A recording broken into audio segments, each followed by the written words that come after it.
Welcome to a Woman in Nuclear podcast, the podcast that dives deep into the dynamic world of women in the nuclear industry. Join us as we explore the challenges, triumphs, and unique perspectives of women shaping the future of nuclear energy. Stay tuned and enjoy. Hi, Merell. It's so beautiful to have you on the podcast, a Woman in Nuclear podcast. This podcast was developed with the idea of bringing women together from the nuclear field to share their experiences, to share their history, to encourage the coming generation. So we would love to hear your beautiful stories. We want to know how you were able to sustain yourself, how you were able to develop yourself, and how you're able to navigate through the hurdles of this career. So, can we know who you are, what your background is, what you're currently doing? So hi, it's nice to meet you, Kazaya, and I'm also glad to be part of this podcast, A Woman in Nuclear, because I love to share my story to people. I know it's not so common that women in this field, we're still like growing. But yeah, just to give a background, my name is Merell Lystra Recta. I'm originally from the Philippines, not from Manila. I'm from like one of the provinces because I get that a lot. Like whenever I say I'm from the Philippines, oh, are you from Manila?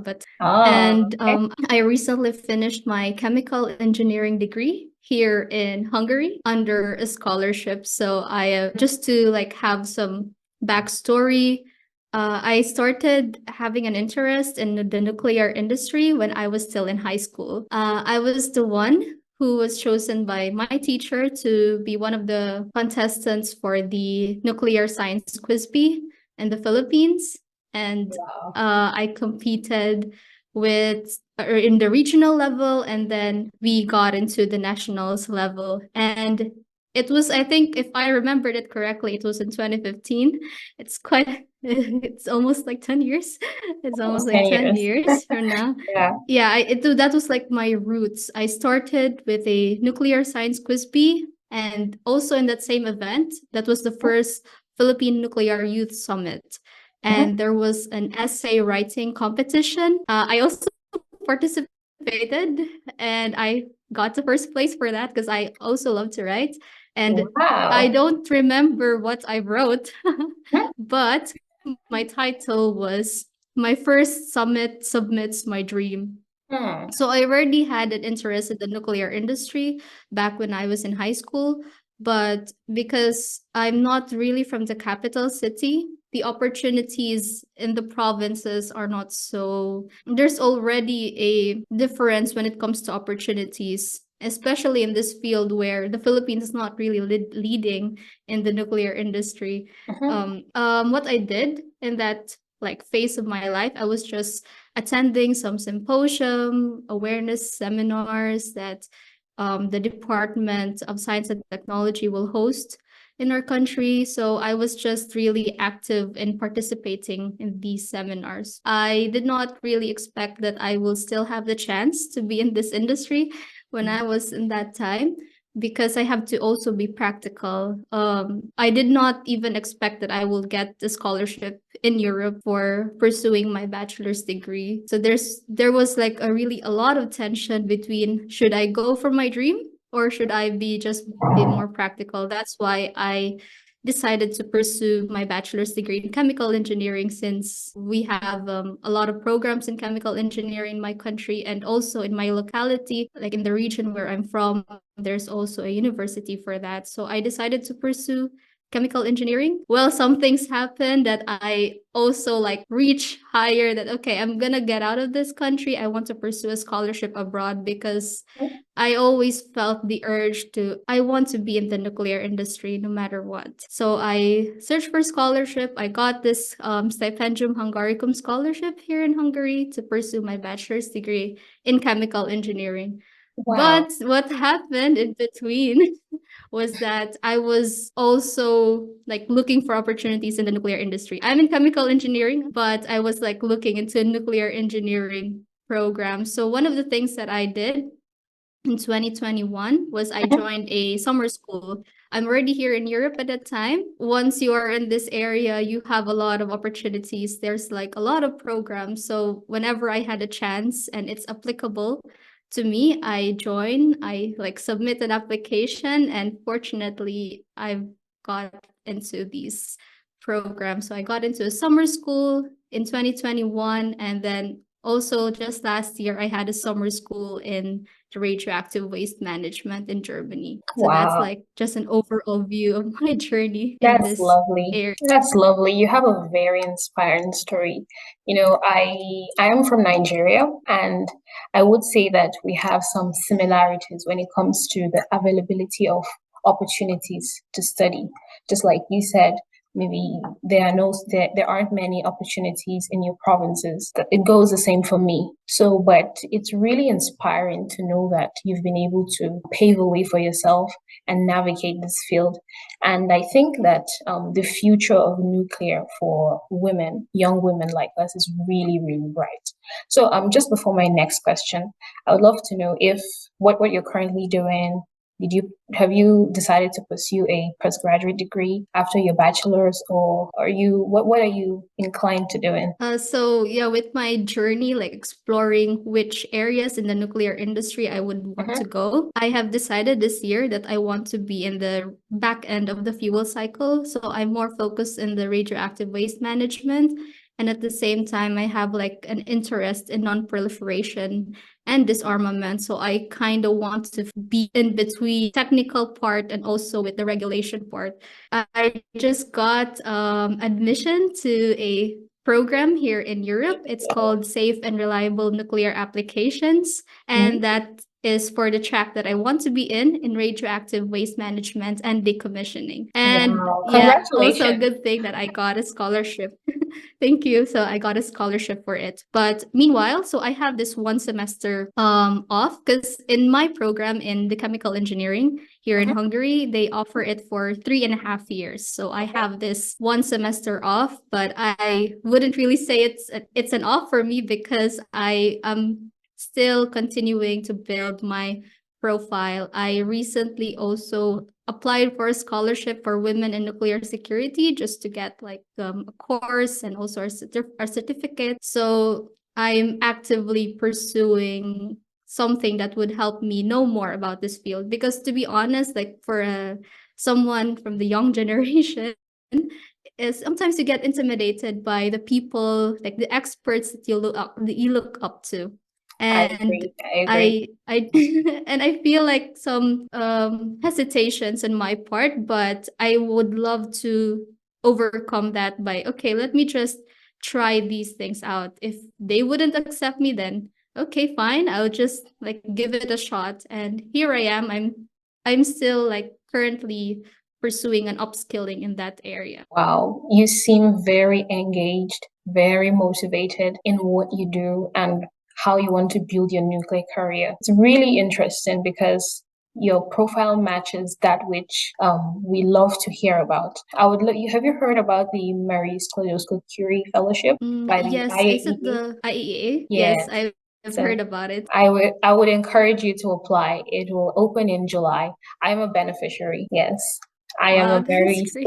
yes, yes. So I would encourage you to apply, and I believe you have great potential to be a fellow. Regarding the, meeting experts and mentors, there are several groups. You've heard about Women in Nuclear Young Generation. Are you part of the group? Yes. Lovely. Yes. Yeah. So I guess I love to share about how I got into the group. I know last Love year to they hear that. recently launched their website Mhm. and I just sent like a feedback. Okay. Okay, I think we could improve the website in this way. And Larissa, she's like the current deputy lead of Women Nuclear Young Generation. She Yeah. reached out to me and said that you can be part of the executive committee, like you can handle Wow. the website design. So it That's was just lovely. out of my own initiative Mhm. to like share my insights, like maybe we can improve in this way. And they gave me a spot. So I've been active also in the group. I've been designing some posters for them because I have a graphic designing background. I know how to design using Canva, and it's also like I've been into content writing for quite some time when I had like a break. So I most of the time when I did not do anything related to nuclear, I am building on my creativity, my creative skills. That really makes everything interesting, makes everything sound so interesting. So could you share with us maybe what has kept you motivated along the line? I've heard your story. You talked about how you had to pursue opportunities despite how limited they were. You had a passion that you had a passion that was there since you were in high school. But then because of the limited opportunities, you had to go for chemical engineering. And then now you're back to nuclear. I don't want to believe that was easy. It probably wasn't the easiest, but you seem as motivated as you were in high school, probably even more motivated. So I'm curious, how have you been able to keep it going? What is that drive? It's a very wonderful question because I haven't really thought about it. I guess I was just so interested about how nuclear power in general gives us this so much potential. Like it can be applied to medical field, it can be applied to agriculture, also with energy. But at the same time, the downside is that it can also be used to like eliminate us, like with nuclear weapons. I believe that what kept me going despite the limited opportunities is the tendency where I can contribute to like keep this world like a safer place. Yeah, the what happened in Japan, I know I wasn't alive at the time, but it somehow I don't want this to happen again. Like people should be aware that nuclear energy, nuclear power is a great responsibility. We can do a lot of things with it, but we should also become more responsible when it comes to using this kind of technology. So I think that's what kept me going. And I have also been a bit interested with some non-proliferation issues. So I guess reading about these stories where there are some people who would love to use it into a different way, in a harmful way. I guess it kept me like, okay, we should like at least do something so that people won't hurt more people. And with the current situation right now, like some ongoing wars, it's a bit scary, the world we live in, but I think there's hope in like being a contributor to a safer and more peaceful world with nuclear energy or any nuclear technologies by our side. That's my primary motivation, I could say. I love that.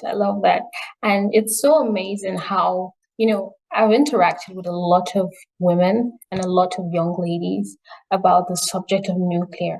And it's really interesting, the initiatives that are being brought to encourage us to keep pushing for, what we want to achieve. Like I said, I am an IAEA Marie Slaughter Curie Fellow, and I had the opportunity to meet a lot of young, motivated ladies who are in nuclear in Vienna last month. We seem to have similar motivations. We seem to have similar passions.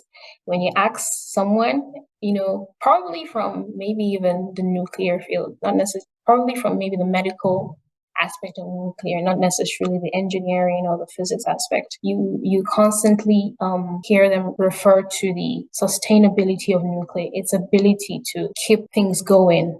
It's safe and so reliable and sustainable and very versatile. So this brings me to my next question. Beyond the technical aspects of nuclear, beyond nuclear power, and then the scientific and technical aspects that we know and look forward to being contributors to, are there any other motivations you have? Are there any other things besides the technical benefits that we enjoy, especially in a world where we experience a lot of criticisms, concerns, social perception issues about nuclear?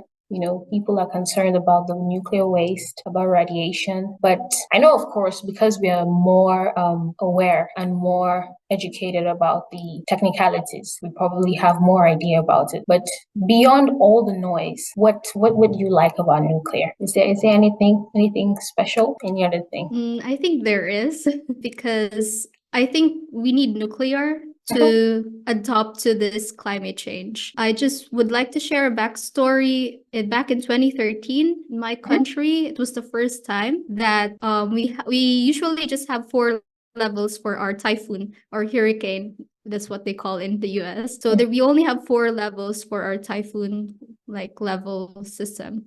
But in 2013, we experienced like a level 5 because it was beyond imaginable, like the devastation. So I experienced at a young age having no electricity for 3 months. Yeah, I think it was 3 or 4 months. It was already the time where climate change was already happening because Philippines is one of the most vulnerable countries in climate change. We're just so near the Pacific Ocean, and we get stronger typhoons nowadays. And yes, aside from the sustainability aspect, I do believe that nuclear technologies is what we need to keep moving forward. We need to adopt to this ever-changing climate, and it's so unpredictable. We cannot just like rely on the facts that were gathered in the last few decades. Maybe we have to have this initiative. We need a source that we can use that doesn't rely much on the climate, because the climate it's kind of unpredictable nowadays. And I do believe that nuclear technologies can help us in this adaptation to our society. But I'm also aware that the social perception of, like, let's just say, even radiation, it's not so commonly understood by the common people. But those people who are working in our field, we understand.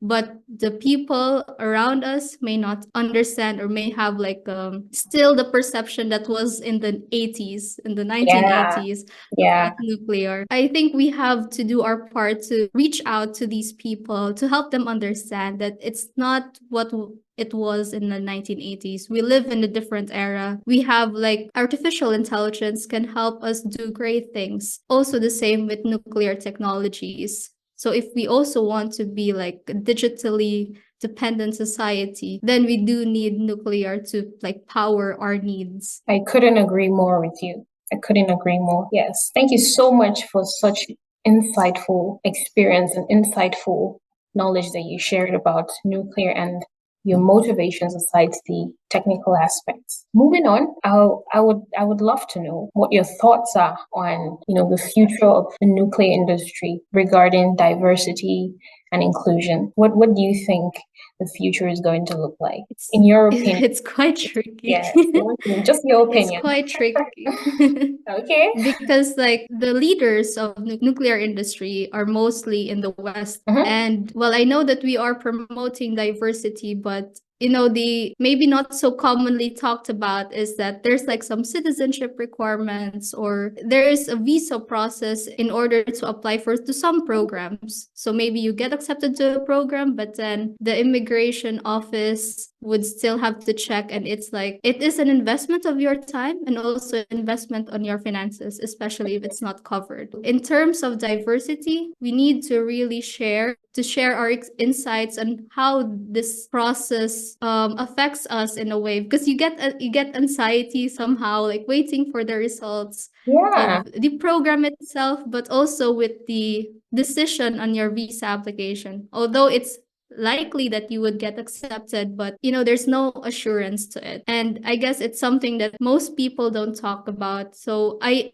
do appreciate some programs where they help people from developing countries to implement their own programs or initiatives, because that would lessen the investment of time and finances on the part of the applicant. Like for someone like me who's not a citizen of Europe, it's really really difficult, I can tell you.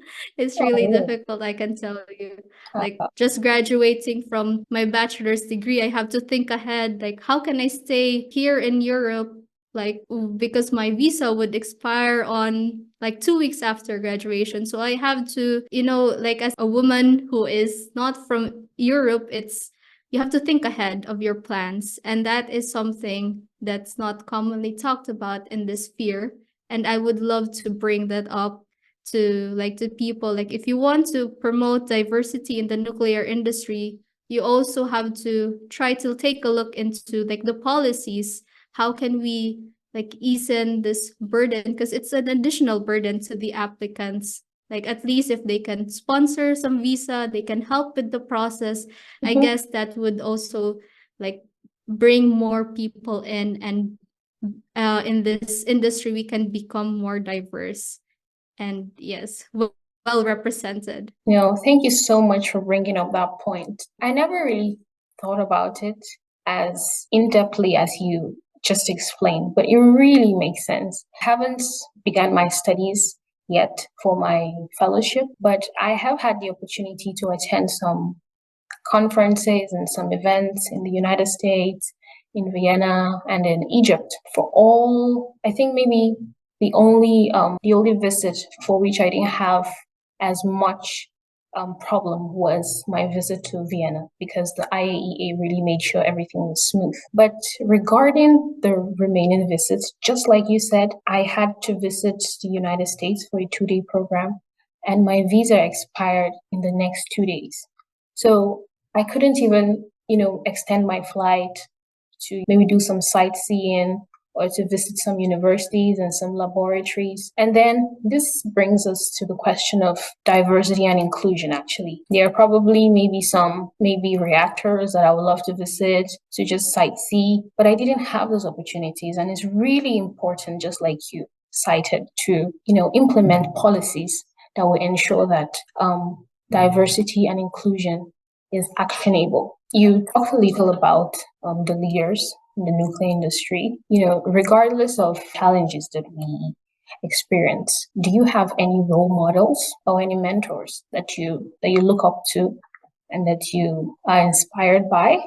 Yes, I do have a lot of mentors actually. Like I love to reach out to people who are, for example, in the programs that I attended to. I love to send them an email if ever I think I have a project that I would love to work on. So in the Women in Nuclear Global Young Generation, I think it's really important to be part of it, especially for women who want to pursue this field, because you can hear a lot of stories and it makes you feel that you are not alone in the battle. So for example, like our deputy lead, Larissa, like she sometimes motivates me to like, yeah, let's just keep going. There are a lot of women in that organization who can help you. And I think mentorship and being part of an organization is really useful. So as of the moment, I do have a mentor under the Women in Nuclear Global. Her name is Asma Hanafi. She's in Egypt, if I'm correct. I'm so bad at remembering details. But yes, she's also one of my like motivators to like just keep going and to appreciate that the efforts that I'm doing are actually can inspire other people. Because sometimes when you just like keep on pushing and pushing, you sometimes forget to appreciate the efforts that you did. Mentors are there to like remind you that, hey, you did a great job and you are like, you have inspired me in some way. Because the mentorship, it's not only a one-way like system. Yeah, it's a two-way system. I You agree. can learn from your mentor and your mentor can also learn from you. And it's a wonderful experience, and I'm really glad that there are initiatives out there to keep us going in this field, because I do admit the nuclear industry is still maybe largely dominated by men. I I agree. had this nuclear data course under the Great Pioneer Project, and in that course last year, I think there were only 2 women in the actual course timeline.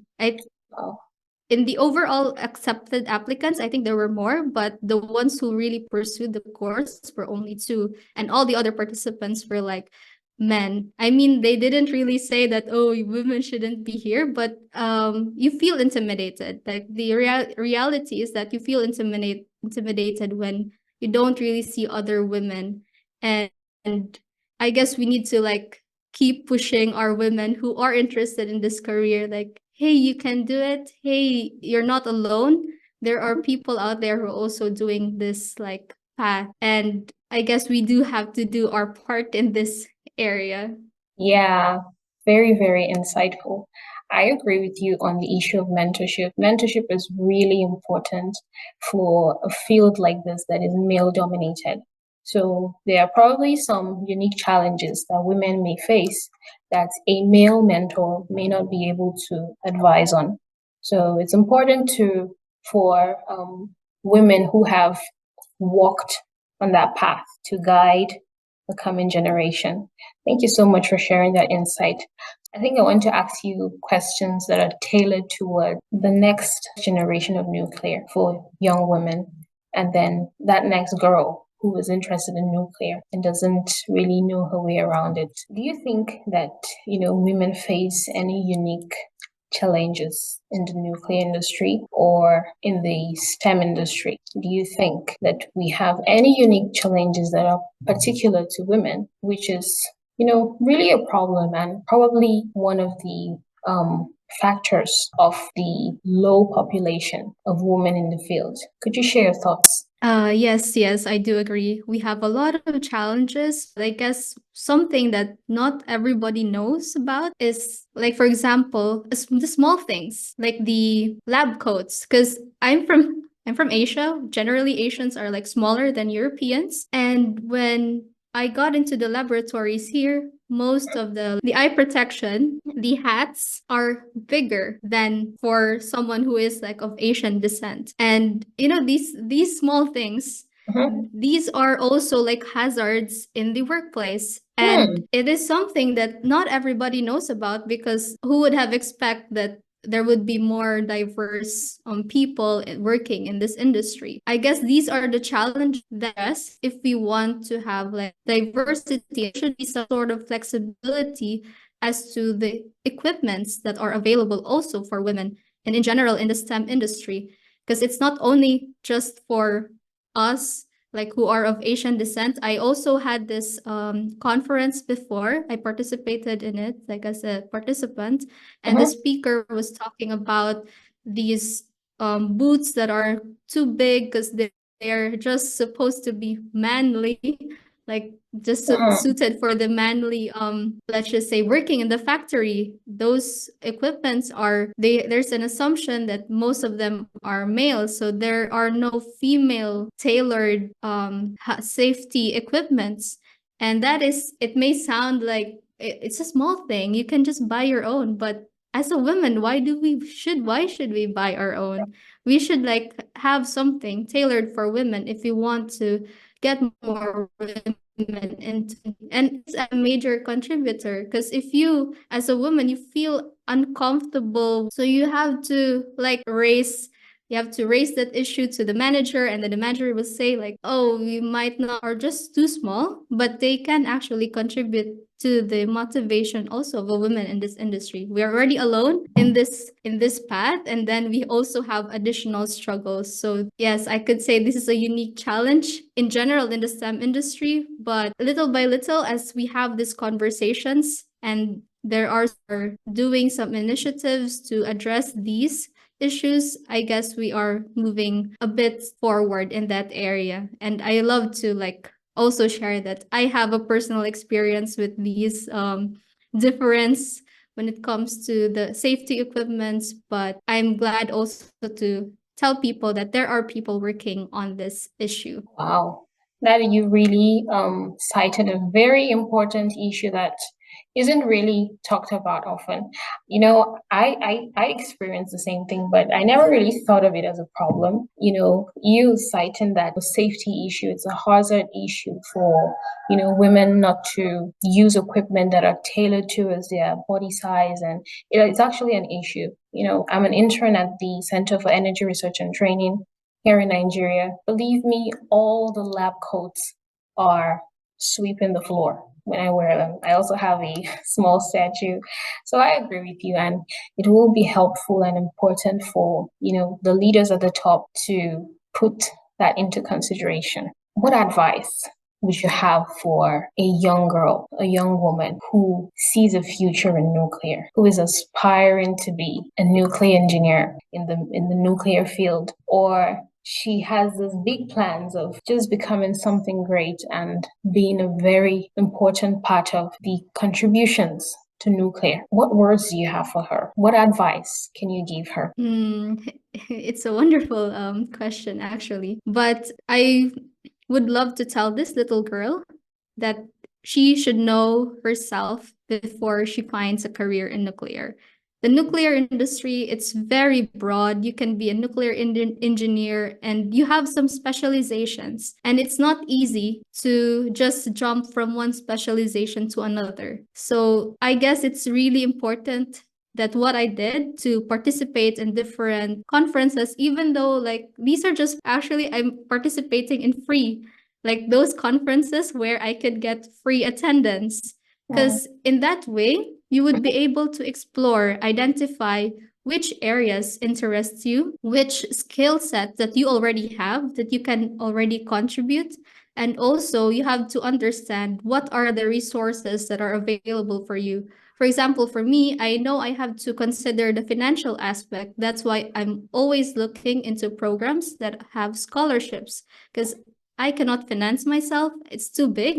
Really From big. coming from a third world country, the cost Yeah. of living here in Europe, it's so much bigger than what my parents can actually afford. So these are the things that this little girl should consider. But there is so much hope in it because of the Women in Nuclear Global Young Generation. They really promote some programs that can cater to these young women. And yes, I do believe that she should also understand where she would want to go. Like for example, for me, I already when I decided to pursue masters to apply, even to apply master's program, I know that I have to decide which areas would I love to work into. And as what I mentioned earlier, that I love to be in the radioactive waste management, and I also have some interest in the non-proliferation.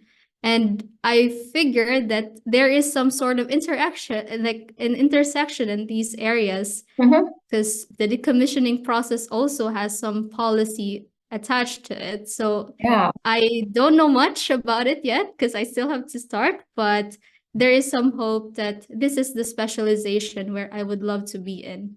Because it's better that you have some specialization than you're just jumping from one sort of set to another.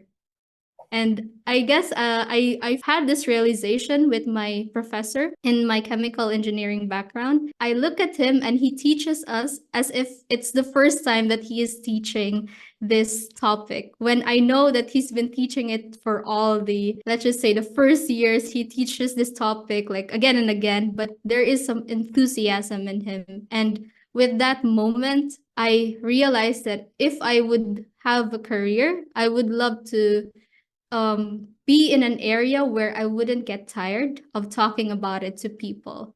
And hence that's why I encourage this little girl that she should know herself, where she wants to be and what are her skills so that she can really thrive in this industry. It's so beautiful and really, really sharp. Like it's sharp in that it is really, really helpful because, like you rightly mentioned, it's a broad field. It's a really broad field. So if you want to do nuclear, you should first of all have a disclaimer. You should know this disclaimer that you can't do everything. You have to go for one thing, and that one thing should be good enough to sustain your dream in the long term. Yes. So I'd like to flip my question a bit. It's almost like the same question. So let's assume that that young girl is you, talking about your younger self now. Let's consider your background. Let's consider, what you have experienced previously. What are you going to say to her, given the progress you've made, given how far you have come? What are you going to say to your younger self? I guess I would say to my younger self, if like I have the opportunity to do that, I would say that to just keep going, take your time in considering your options. Like one of the problems that people in my generation, I could say from how they talk about like having this career, this and that, is that they feel pressured to be in this area at a certain timeline. When I know for a fact that we have different timelines, and it's okay. I had a lot of delays. I was supposed to be a year ahead but I repeated the grade because we went to Dubai, and when I came back to the Philippines, they couldn't cater me in this grade. So I have to repeat it because it was like too late for me to even cover up my grade. So I had a delay, and then I also had another delay because of I stopped my bachelor's degree. I already had 2 years, and then I decided I want to pursue it outside the country because I want to be in the nuclear industry. I want to be an expert, and if I would just stay in my country, it's kind of not possible for me because I also don't really like to be in a very populated city because Manila is a bit populated city and it's difficult. So I know I had to make some delays in my timeline, and that it's okay. Like you don't have to look at people and they achieve this at this certain age. We all have different timelines, and I'm glad that my younger self respected that, and that my younger self didn't really think about that area that, oh, I'm delayed already for a year or 2 years, because look at where I am right now. I'm happy with my choices, and I think there's no really a certain age where you should be in. As long as you really want something and you have the resources to get it, you have the energy as well to do it, then it's fine. People, either way, people would say something about you, maybe good or it may be bad, but at the end of the day, it's yourself that you should have like some satisfaction in where you are right now. So I'm glad that that little girl, that young Merell, he kept trying despite knowing her timeline is a bit delayed, maybe from what society expects her to be. Yeah, in my opinion, Merell is a really strong woman. She's a strong woman and she represents the future generation of nuclear. Thank you for sharing your insights. Can we just have your opinion on what the world, or should I say, international organizations and governments can do about the current situation of gender imbalance in the nuclear sector? In your opinion, do you think they can step in any way to solve this problem? You and I, as young professionals in the field, we understand the importance of diversity. We understand why it's important for women to be in the field, so how do you think they can help move this forward? Thank you for that final question, because I think it's really a good question to have a discussion with. The government, the international organizations, they can certainly do something about it. They can even have programs tailored for women applicants only. Because in my previous course that I attended in Sweden at CPRI, I asked the question about I kind of forgot about my question, but the speaker told me that women in general, when they look at the job requirements, for example, if there's one of that requirement that doesn't check, they would already hesitate. But men, from a general perspective, this is not it's not a case-to-case basis, but in a general perspective, men, as long as there's one on that list that they have it checked, they would apply. So there's already this, maybe it was how we were shaped as a society, that we have a hesitation if we don't have it all checked. But having programs tailored for women applicants, I think that would promote more women into this field. Of course, it's not 100% sure, but from my experiences and also from the conversations I've had, having these programs might probably address that and might solve that issue, so that we could bring in more women into this industry and we could be well represented in terms of nuclear energy and technologies. Wow. That is really interesting. Thank you so much for sharing that. Merell, so it was really, really nice to have you on this podcast. It's really insightful to hear about your background, how far you've come, what you're currently doing. And then I believe that your experiences are unique, coming from a country that is still exploring the possibilities of nuclear, and then coming into a foreign country that is well advanced. Europe is well advanced in the nuclear field. So I believe it has allowed you to give us a very holistic perspective of gender inclusion and diversity in the nuclear field as well as the technical aspects of nuclear. And I believe that your insights are going to be helpful to a lot of young ladies out there who are still lost and hoping to find a way out. Thank you so much, Merell, for being on this podcast. Or do you have any final words for us? Any final thoughts? Thank you. I just really love to appreciate this opportunity, like that I was able to talk to you and I was able to share also my insights and experiences. And I hope that I call it my hashtag nuclear reality, that in Yay! in our hashtag nuclear reality, Uh-huh. there would be more women, there would be well represented diverse culture in this field, because Yeah, we need to work together in order to make it happen in a safe and responsible way. Having these podcasts can really bring in more people into the conversation. Not everyone might agree, but you know, at least these agreements, these arguments can help us move forward into the hashtag nuclear reality that we want to achieve. I So thank you agree. so much. Thank you so much for saying that. That is really, really lovely. Thank you once again for gracing us with your presence and with your lovely words. Thank you for listening to today's episode of A Woman in Nuclear podcast. We hope you're inspired. Don't forget to follow us on all our socials at A Woman in Nuclear. Catch you on the next episode.